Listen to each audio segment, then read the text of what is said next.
Bismillahirrahmanirrahim.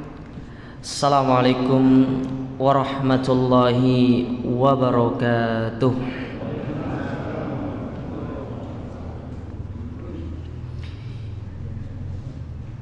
Innal hamdalillah nahmaduhu wa nasta'inuhu wa nastaghfiruh wa na'udzu billahi min syururi anfusina wa min sayyiati a'malina. Man yahdihillah fala mudilla lah wa may yudlil fala hadiya lah. Wa asyhadu an la ilaha illallah wahdahu la syarika lah wa asyhadu anna Muhammadan abduhu wa rasuluh. Ya ayyuhalladzina amanu taqullaha haqqa tuqatih wa la tamutunna illa wa antum muslimun.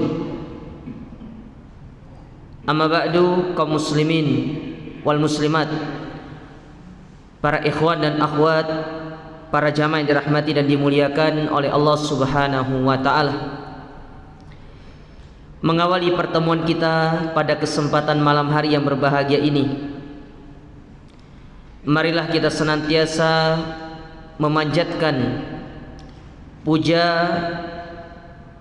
serta puji syukur kita kepada Allah Subhanahu wa taala atas segala kenikmatan yang Allah anugerahkan kepada kita sampai saat ini.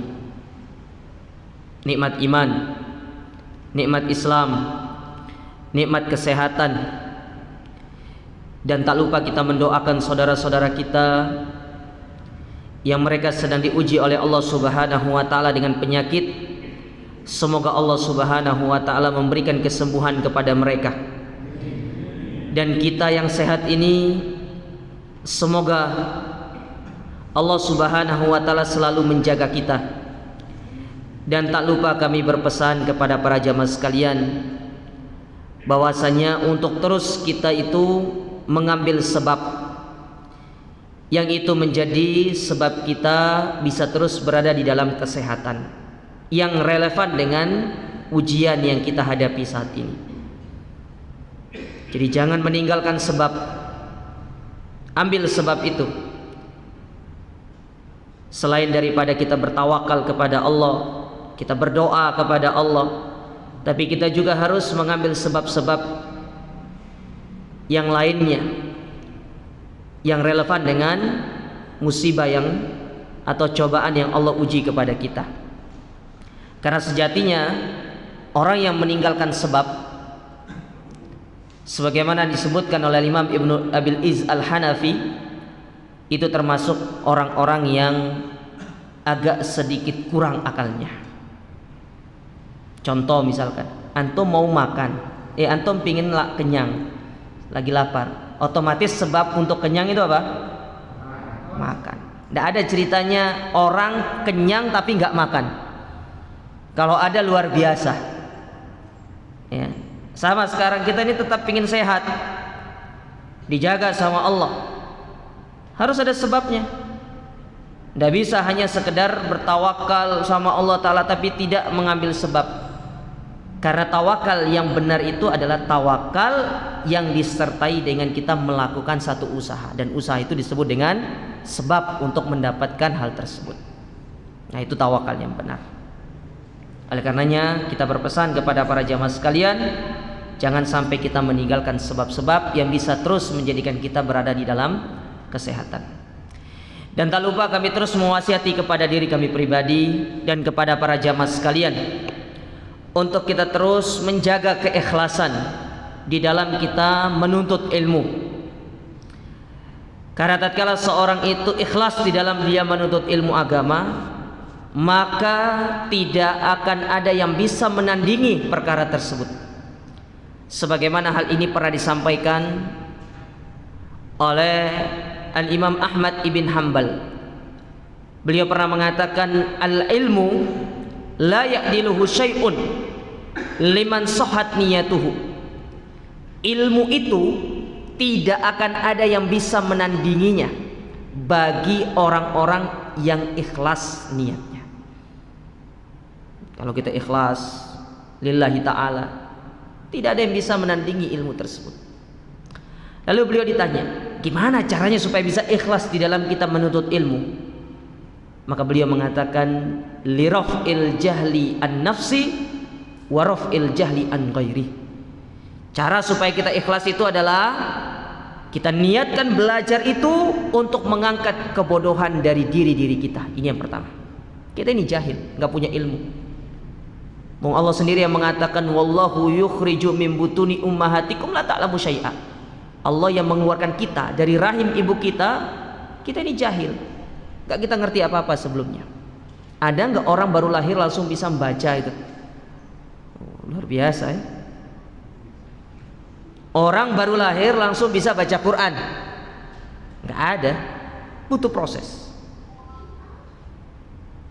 Jadi niatkan untuk mengangkat kebodohan dari diri kita, terutama terkait dengan ilmu agama ini. Sedangkan yang kedua, lirafil jahli an ghairi.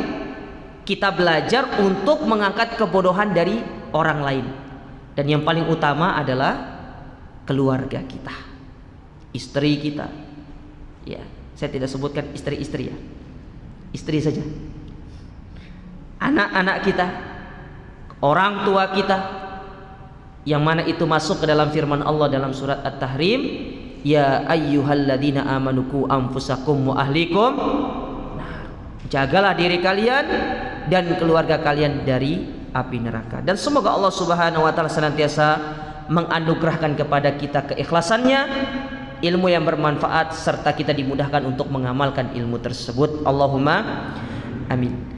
Para jamaah dirahmati dan dimuliakan oleh Allah, kembali kita bertemu di sini, dan insya Allah mulai hari ini, Ahad pertama bulan ini dan seterusnya, kita akan sama-sama belajar satu buku, satu kitab yang berjudul Aktsaru min alfi sunnatin fil yaumi wal lailah.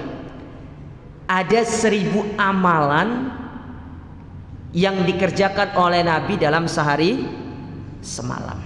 Ya, sudah punya bukunya semua? Sudah dibagikan sama panitia? Ya.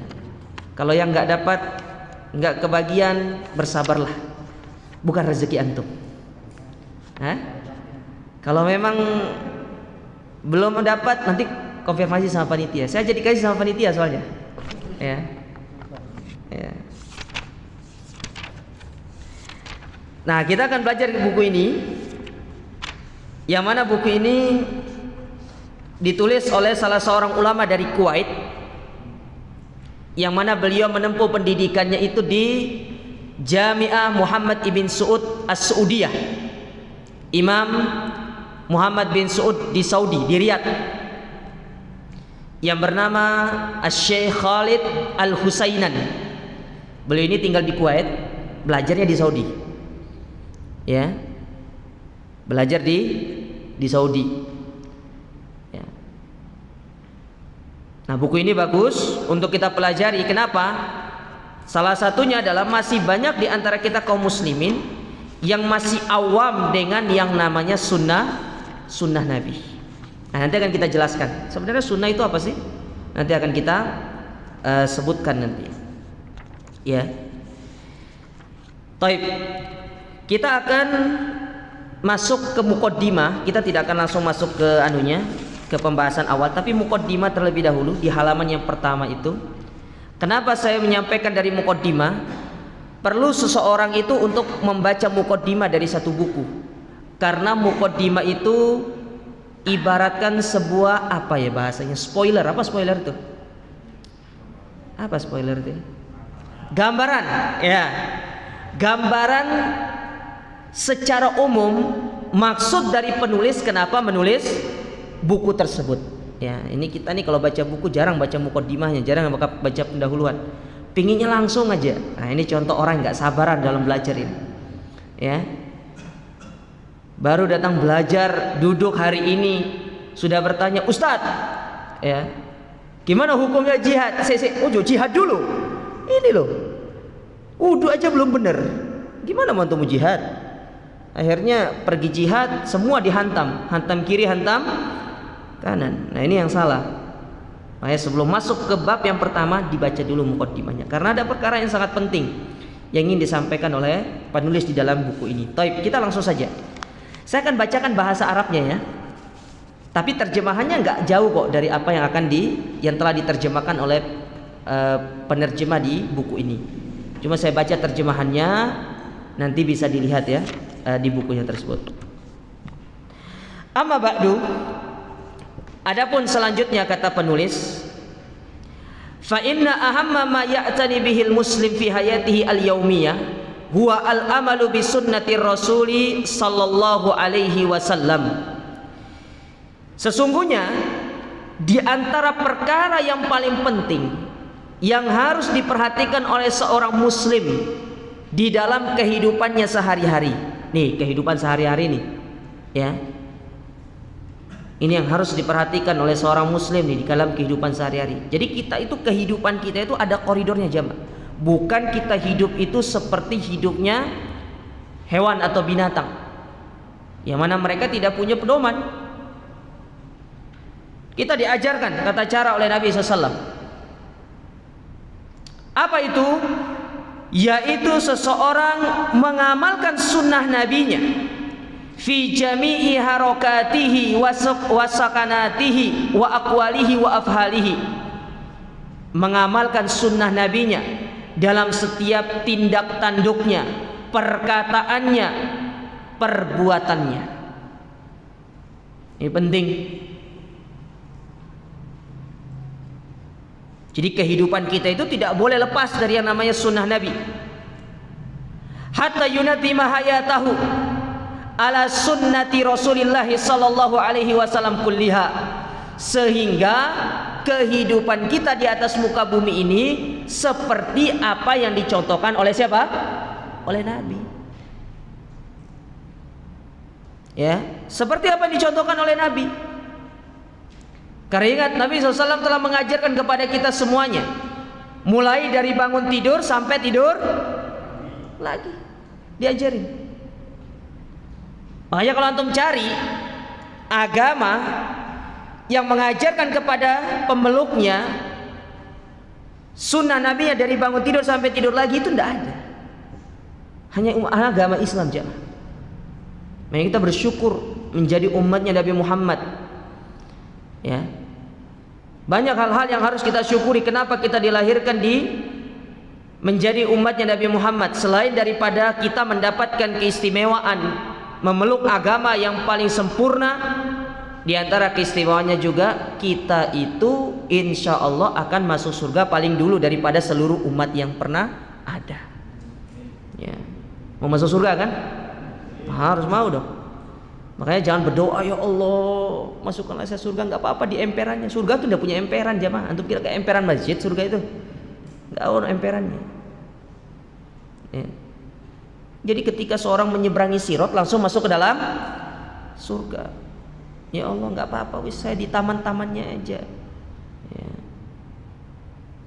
Saya di luar-luarnya aja, nggak usah dapat istana. Oh rugi antum, di istana itu ada bidadari. Ya, ada 70 bidadari. Bayangkan yang akan menemani kita di dalam istana. Masa antum udah mau masuk istana? Ya. Antum analogikan, antum punya istri di rumah 70 orang gitu loh. Kira-kira gimana rasanya? Hah? Oh, iya. Nek di dunia kesel punya 70. Ya Allah, mikirin satu-satu. Sing iki skincare-nya merek ini, oh iki merek ini. Oh. Capek kan? Oh di akhirat enggak usah antum pikir skincare itu, enggak usah antum pikir itu. Sudah cantik luar dalam dan cantiknya abadi, enggak perlu pergi pakai ke salon. Ya. Enggak ada waktu buat ke salon, setiap hari ngurus antum nanti di dalam surga itu. Ya, antum butuh apa? Ada. Ya, enggak kayak di dunia. Baru minta dibuatin teh. Ya, sebentar, ini mama lagi ngerumpi sama tetangga dulu, buat sendiri aja. Lagi ngerumpi katanya. Ya. Jadi supaya kehidupan kita berada di atas sunnah Rasul, minas sobah ilal masa, dari pagi sampai sore. Mulai dari bangun tidur sampai tidur lagi. Kehidupan kita tidak boleh lepas dari yang namanya sunnah Rasul. Nah, ini yang perlu untuk kita perhatikan. Qala Dhunnun al-Misri, berkata Dhunnun al-Misri, itu di halaman yang berikutnya, halaman yang kedua nanti kalau beliau mengatakan, min alamatil mahabbati lillahi azza wa jalla, salah satu tanda kecintaan hamba kepada Allah. Ingat, tanda kalau kita cinta sama Allah, bukan Allah cinta sama kita, dibalik ya. Tanda kalau kita itu benar-benar cinta kepada Allah. Apa sih tandanya? Katanya antum cinta sama Allah, apa tandanya? Allah butuh bukti. Ya. Jadi bukan hanya sekedar mengaku cinta kepada Allah, tapi butuh bukti. Wong antum bilang cinta sama istri-istrinya, mana buktinya cinta sama saya? Katanya cinta sama saya. Tenang, aku belikan terang bulan yang kesukaanmu. Nah, itu kan terang bulan. Cintanya dibuktikan dengan terang bulan. Ibu-ibu kalau bilang suaminya cinta sama ibu-ibu, bilang apa buktinya? Kalau dikasih terang bulan jangan mau. Ya, minta belikan aku emas gitu. Ya. Tapi yang belum punya istri gimana membuktikan cintanya sama istrinya? Cari istri dulu. Ya. Ada yang masih jomblo di sini? Hah? Ada yang masih jomblo nggak? Kesuwen apa yang ditunggu ini? Segera sudah pulang dari sini, bila perlu langsung ke KUA tutup.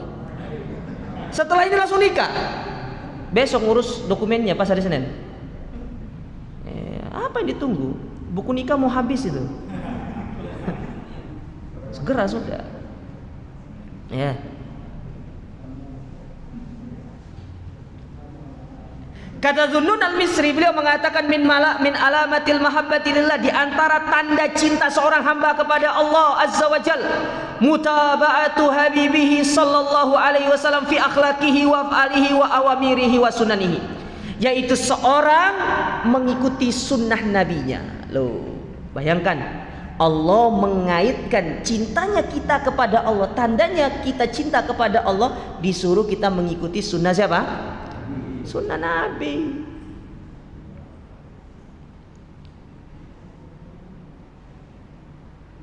Mana dalilnya? Allah berfirman dalam surat Al-Imran ayat 31. Kata Allah Subhanahu wa taala, "Qul," katakanlah wahai Muhammad. Jadi Allah memerintahkan Nabi untuk mengatakan kepada siapa?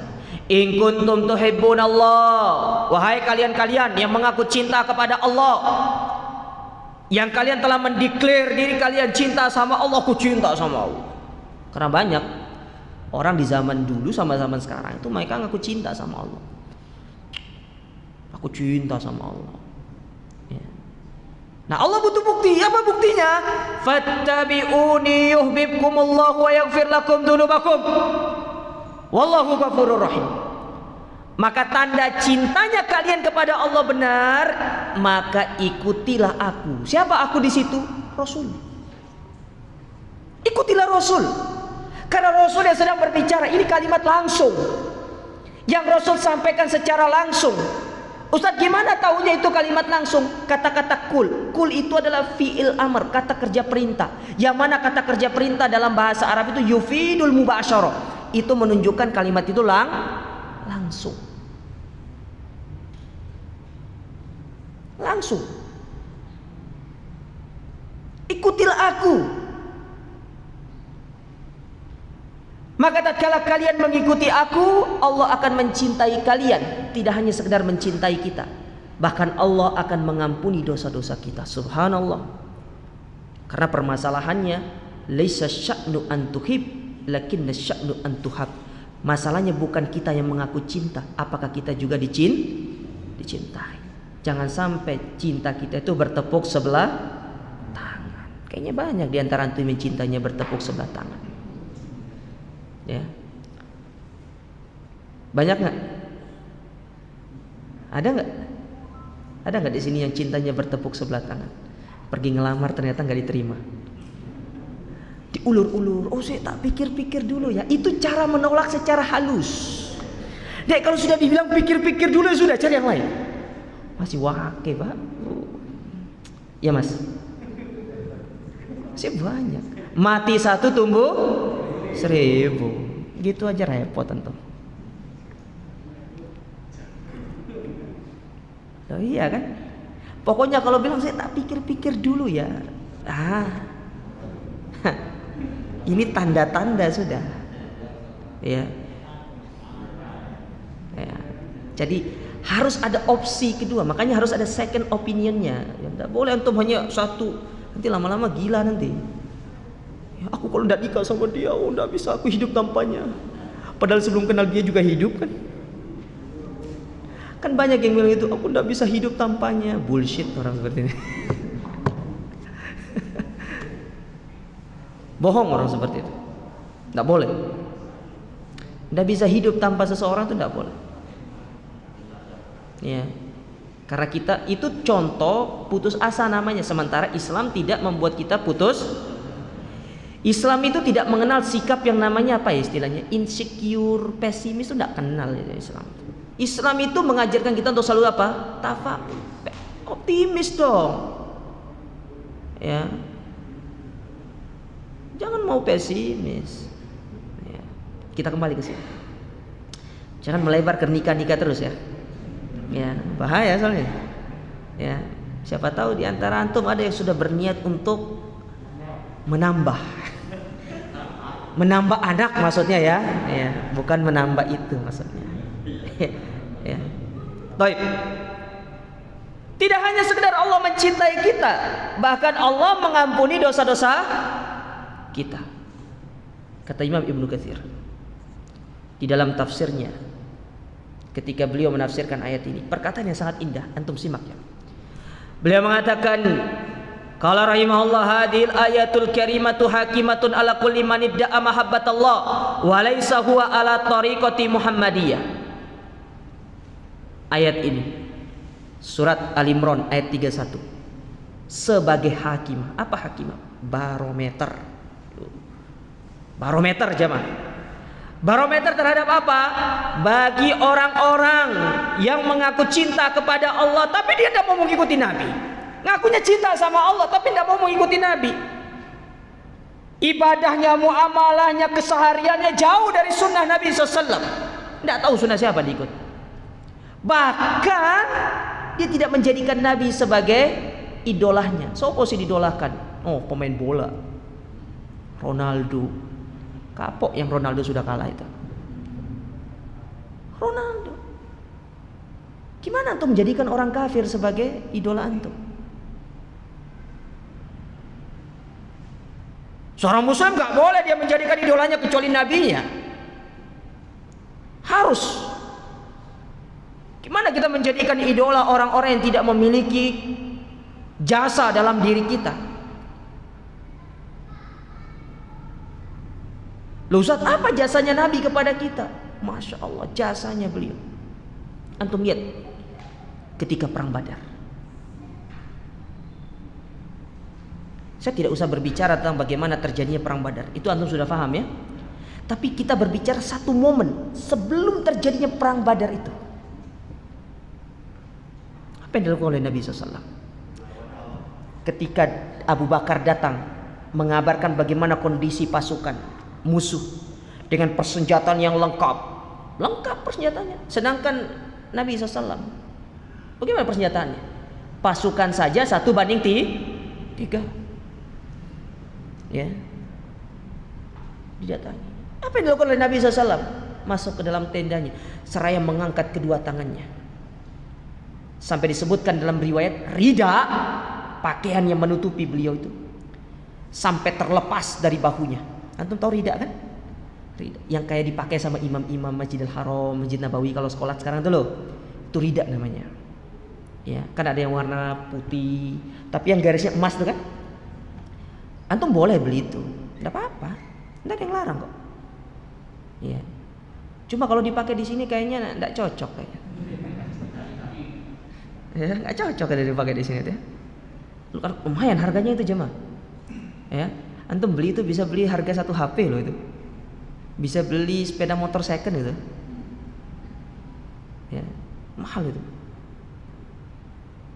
Tapi memang kan kita disuruh hudu zinatakum inda kulli masjid, ambillah perhiasan terbaik kalian ketika mau sholat. Antum itu kalau pergi ke kondangan baru pakai pakaian terbaik. Padahal mau ketemu manusia loh. Giliran ke sholat, subhanallah, baru habis nguli bajunya dipakai sholat. Pakai pakaian terbaik, yang mahal bila perlu. Kenapa? Kita menghadap Rabbul Alamin masalahnya. Bila perlu pakai wangi-wangian, ya. Ini wala mandi, pakaiannya itu, subhanallah. Kita kalau mau pergi ke kondangan saja, masya Allah, sepatunya buaya, ya, sabuknya buaya, ya. Kalau sepatunya buaya yang menghadap ke kanan, nek bajunya buaya yang menghadap ke kiri, loh, itu kan larang kabeh bajunya, iya enggak? Saya enggak punya soalnya, tapi mahal, ya. Giliran pergi ke sholat, masya Allah, ya, kita kembali. Dia angkat tangannya Nabi SAW. Apa yang Nabi lakukan? Berdoa, minta sama Allah, mengatakan Allahumma anjis wa'daka watani, ya Allah, tunaikan janjimu pada hari ini. Kau berjanji kepada aku akan menolong aku, tunaikan hari ini. Intuhlah hadini sobala tumat fil ardi ba'dal yaum. Kalau sekiranya umat Islam kalah pada hari ini, engkau tidak akan pernah disembah selamanya di atas muka bumi. Tidak ada masjid solihin itu, jemaah. Tidak ada masjid solihin itu kalau Nabi kalah pada waktu itu. Saya mau tanya antum, berjasa atau tidak? Berjasa. Loh, apa yang menjadikan kita tidak menjadikan Nabi sebagai idola? Itu pemain bola. Pernah infak nggak ke masjid solihin? Tidak pernah. Kenapa antum menjadikan mereka sebagai idola antum?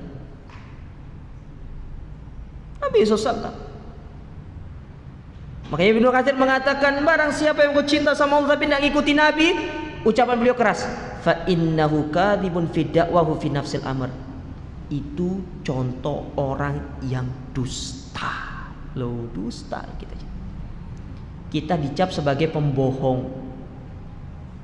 Antum mau nggak dikatakan pembohong? Tidak mau, siapa? Siapa yang rela mau dikatakan pembohong? Tidak ada. Tapi ayat ini secara langsung mengatakan kita sebagai pembohong atau cinta sama Allah, ngakunya itu mengikuti cinta sama agama Islam, tapi tidak mengikuti Nabi. Secara tidak langsung antum telah menggelari, atau diri kita telah menggelari diri kita sebagai seorang pendusta. Makanya hapus gelaran itu. Dengan cara apa? Ikutilah sunnah. Masya Allah. Lihat kenapa saya harus menyampaikan muqaddimah. Penting cuma. Ini baru muqaddimah loh ini. Kita belum masuk bab anunya. Ya. Ini baru muqaddimah. Nah, hapus gelaran itu. Bagaimana cara menghapusnya? Ikuti sunnah Nabi SAW. Ya. Ikuti bagaimana tuntunan beliau. Kemudian saya melanjutkan. Qala Al-Hasan Al-Basri, berkata Al-Hasan Al-Basri rahimahullah, ya, yaitu seorang ulama yang sangat luar biasa dari kalangan tabi'in. Basrah di mana? Irak. Jadi Basr itu artinya beliau dari kota Basrah. Nih antum dari Surabaya, As-Surabawi gitu kan. Kalau dari Tambak, Al-Tambaki gitu. Al-Tambaki atau As-Segarani ya. Jadi dinisbatkan kepada kota ya. Kalau tidak salah kunyah beliau Abu Abdillah Al-Hasan Al-Basri. Beliau punya perkataan-perkataan yang sangat indah. Nah, salah satunya ini. Apa kata beliau? Beliau mengatakan, "Kana alamatu hubbihim iya." Di antara tanda-tanda kecintaan mereka kepada Allah. Apa tanda-tandanya?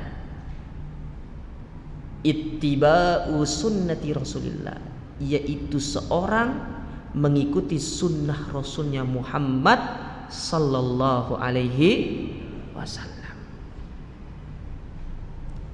Nah, sekarang kita bisa tahu nih, selama ini kita sudah benar cinta sama Allah enggak? Salah satu caranya gimana? Periksa tanda-tandanya. Sudahkah kita mengikuti sunnah Nabi? Kalau belum, berarti cinta kita selama ini kepada Allah belum benar. Ya, harus dibenerin. Ya. Durung genah, kudu digenahi.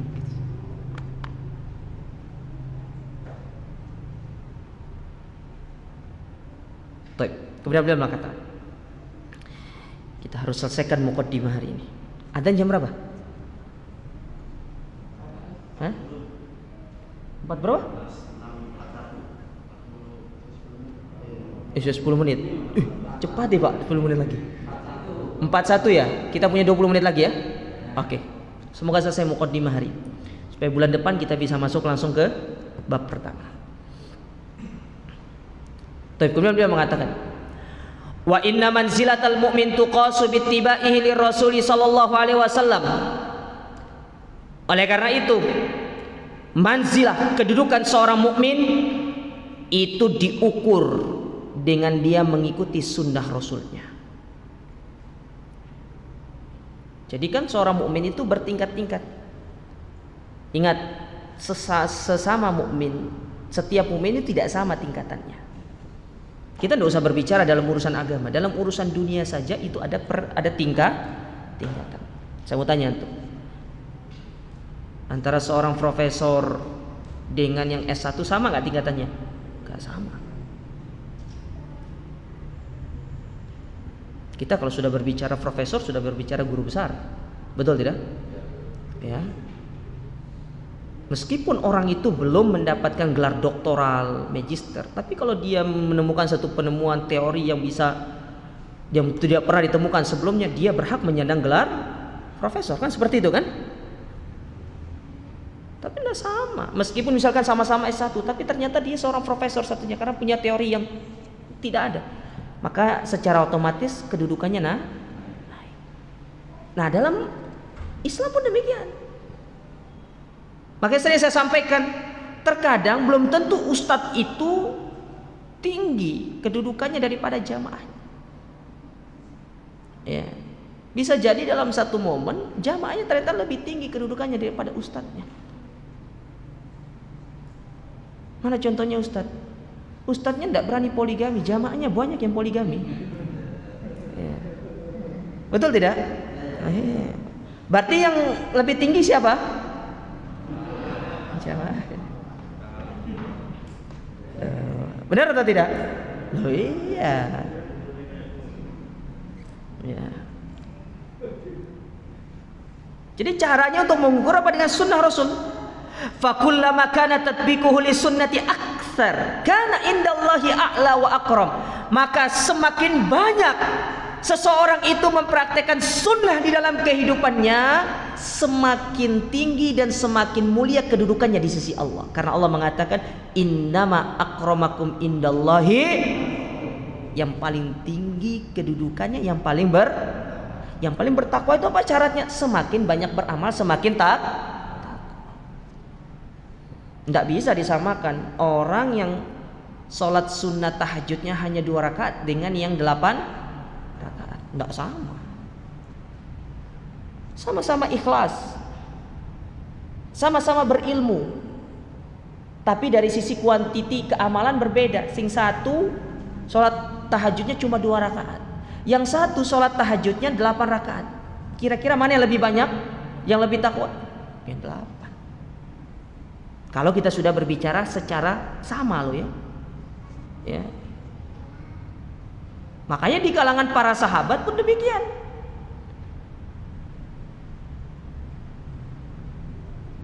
Meskipun Umar menginfakkan setengah dari hartanya secara kuantitas banyak, sedangkan Abu Bakar menginfakkan seluruh hartanya tapi secara kuantitas sedikit daripada Umar, tetap Abu Bakar lebih mulia daripada Umar. Gak sama. Kita pun demikian. Antum kira yang soft awal itu sama pahalanya semua? Gak sama. Bertingkat-tingkat. Itu kembali kepada kita sejauh mana kita mempraktekkan sunnah. Maka semakin banyak kita mengamalkan sunnah, semakin banyak, semakin besar kesempatan kita menjadi orang yang mulia dan tinggi kedudukannya di sisi Allah. Walihada, kemudian kata beliau, oleh karena itu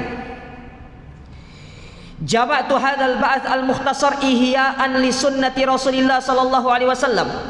Oleh karena itu saya mengumpulkan pembahasan yang ringkas ini dalam rangka menghidupkan kembali sunnah Nabi.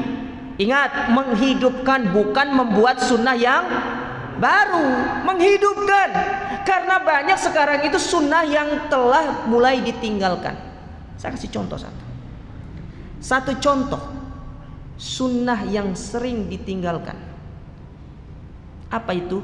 Nabi itu punya kebiasaan selesai sholat 2 rakaat sebelum subuh itu berbaring sejenak di tempat tidur beliau sambil menunggu qomat. Kalau di zaman sekarang jarang bisa dipraktekkan. Kenapa? Takut bablas jemaah. Betul tidak? Bablas ya. Itu sunnah.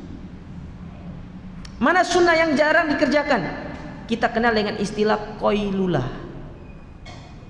Yang benar qailulah itu tidur sebelum zuhur atau setelah zuhur? Sebelum atau setelah? Sebelum.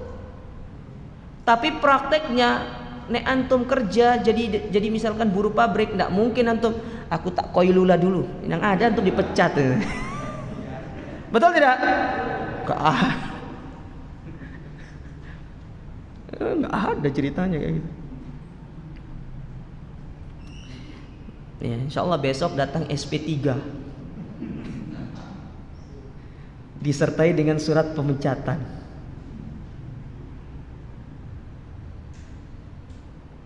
Contoh mana sunnah Nabi SAW yang sering ditinggalkan sekarang? Sholat duha yang waktunya afdol. Kapan waktu yang paling afdol? Mau memasuki apa? Karena jauhnya kita dari sunnah, banyak yang sholat jam berapa? 8, 9. Bukan dah boleh, tapi lebih ke dekat kepada sunnah itu lebih utama.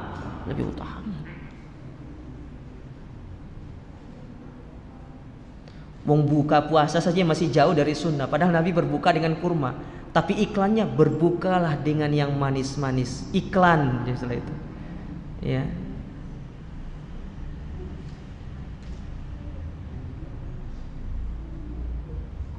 Nah, masih banyak di antara kita yang jauh dari sunnah. Lalu mau buat sunnah yang baru, ini loh yang ada ini tuh terlalu banyak untuk dikerjakan. Kenapa buat yang baru? Yang sudah ada saja itu banyak untuk kita kerjakan. Nggak usahlah buat sunnah-sunnah yang baru. Toh juga kita membuatnya nggak dapat apa-apa. Yang ada justru kita diancam mendapatkan dosa dan kita diancam tidak bisa minum dari telaga Nabi. Kan antum pernah dengar hadis tentang telaga kan? Itu diantara salah satu kegiatan di hari kiamat. Kok kegiatan sih? Peristiwa ya. Ini kegiatan tidak cocok bahasanya. Peristiwa. Karena diantara salah satu peristiwa di hari kiamat itu ada istilahnya adalah al-haud. Al-haud itu adalah telaga Nabi. Nabi mengatakan telagaku itu lebarnya sebulan perjalanan. Wallahu alam, perjalanan apakah dengan jalan kaki, naik onta, naik pesawat kah? Tapi secara umum kalau disebutkan perjalanan itu dikiaskan dengan jalan naik onta.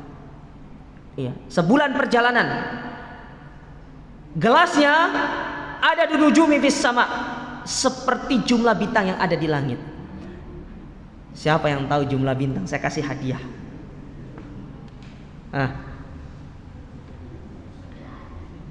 Ya. Antum baca coba sifat-sifat dari telaga itu luar biasa. Lebih manis daripada madu, lebih putih daripada susu, lebih segar daripada air yang pernah antum minum. Karena apa?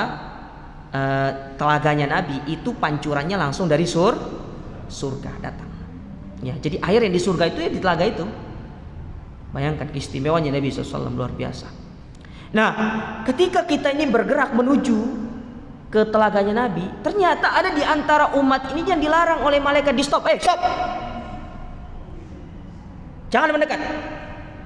Mereka bingung, Nabi juga bingung. Nabi mengatakan ummati itu adalah umatku. Dalam satu riwayat ashabi itu adalah sahabatku.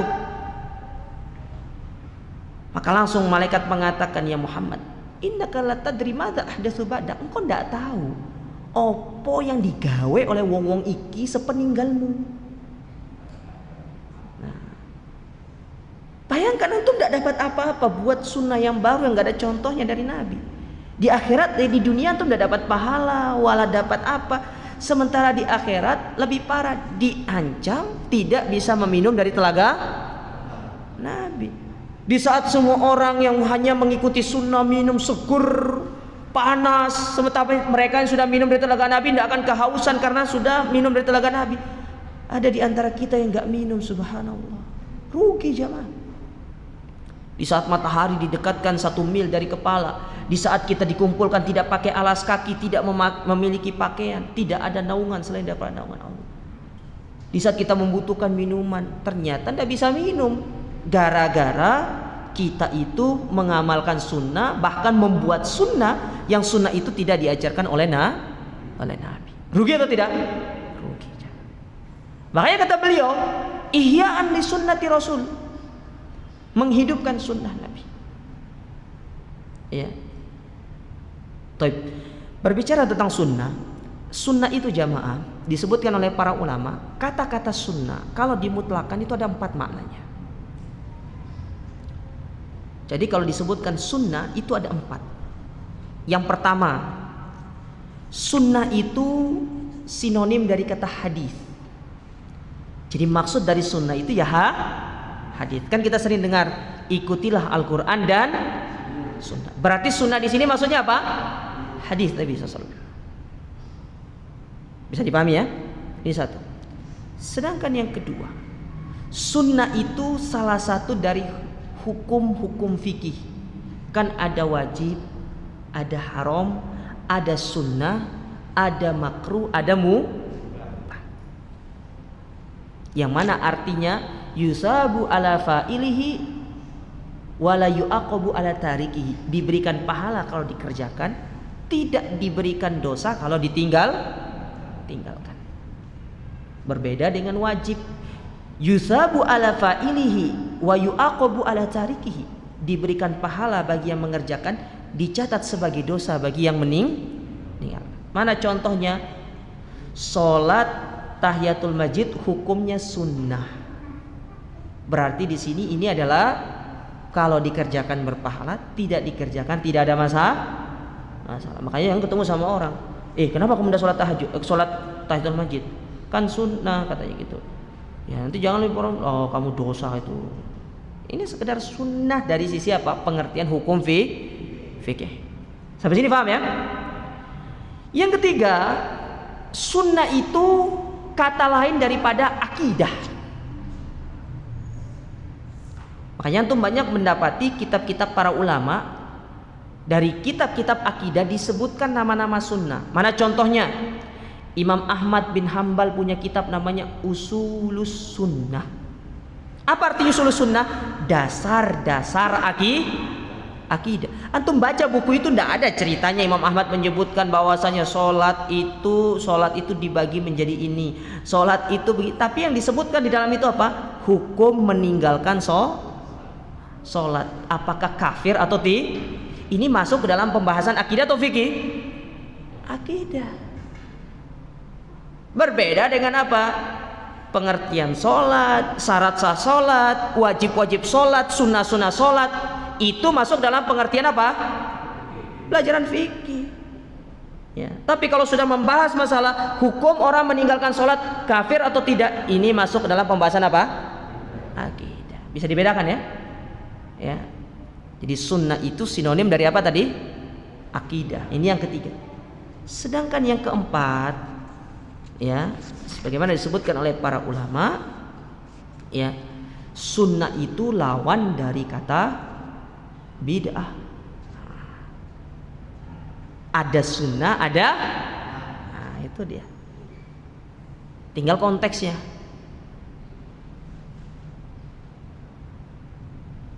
Ya. Tinggal konteksnya nanti. Nah dilihat. Ketika kita mendapatkan satu permasalahan, dihukumi apakah ini sunnah menurut hadis, sunnah menurut akidah, sunnah lawan dari bid'ah, atau sunnah berdasarkan hukum fikih. Nanti bisa dilihat. Ya. Jadi ketika mendengar kata-kata sunnah, jangan dulu langsung divonis, oh dapat pahala. Kalau dikerjakan dapat pahala, nggak dikerjakan tidak ada masalah. Itu yang salah dari kita. Taib. Kata beliau, Ihya'an li sunnati Rasulillah fi waqi'il muslimina fi hayatihim al-yaumiyah. Karena kita dapati di dalam praktek keseharian kaum muslimin itu ya masih banyak di antara kita yang jauh dari sunnah. Nah, beliau kumpulkan ini dalam rangka supaya kaum muslimin itu dalam kesehariannya, baik itu ibadahnya, tidurnya, makannya, minumnya, bermuamalah bersama manusia, bersucinya, masuk keluar rumahnya, memakai pakaian, bahkan dalam segala hal itu sesuai dengan sunnah. Kita masih banyak dalam perkara yang sepele. Mana contohnya? Pakai pakaian itu masih jauh dari sunnah. Pakai sandal masih jauh dari sunnah. Saya mau tanya sama antum. Antum sering beli baju baru nggak? Apa doanya? Antum sering beli barang baru kan?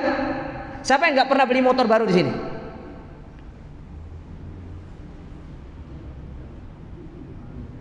Siapa yang nggak pernah beli motor baru? Nggak pernah, mungkin nggak pernah pindah rumah.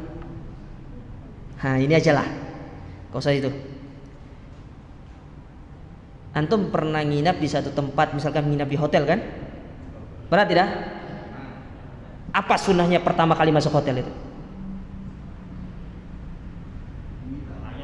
Hah? Nah, iya, antum nggak bayar nggak mungkin masuk antum. Sunnahnya apa? Nah, itu. Karena jauh dari sunnah itu nggak tahu. Iya, paling nggak bismillah. Tapi di antara doa yang diajarkan oleh Nabi SAW ketika kita masuk ke dalam satu tempat, ya, masuk ke dalam kamar hotel misalkan, atau kita mungkin pindah rumah, mungkin rumah itu lama tidak ditempati. Apa yang kita lakukan? Kita baca doa, Bismillahilladzi la yadurru ma'asmihi syai'un fil ardi wala fis sama' wa huwas samiul alim. Itu doanya.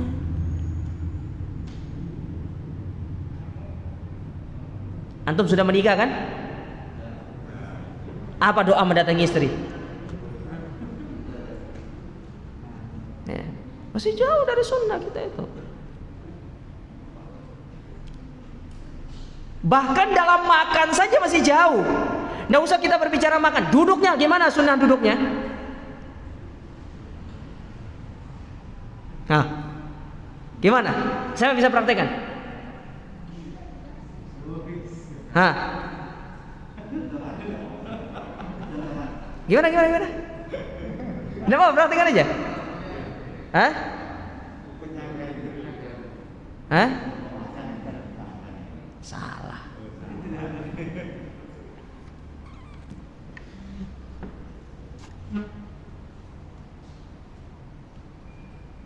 Ini sunnahnya.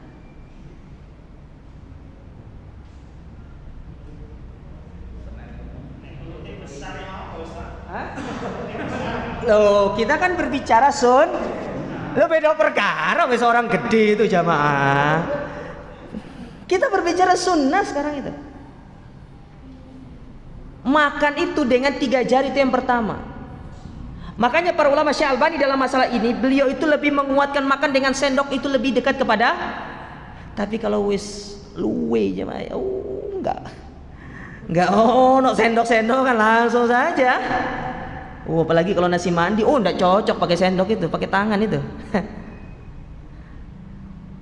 Itu sunnahnya.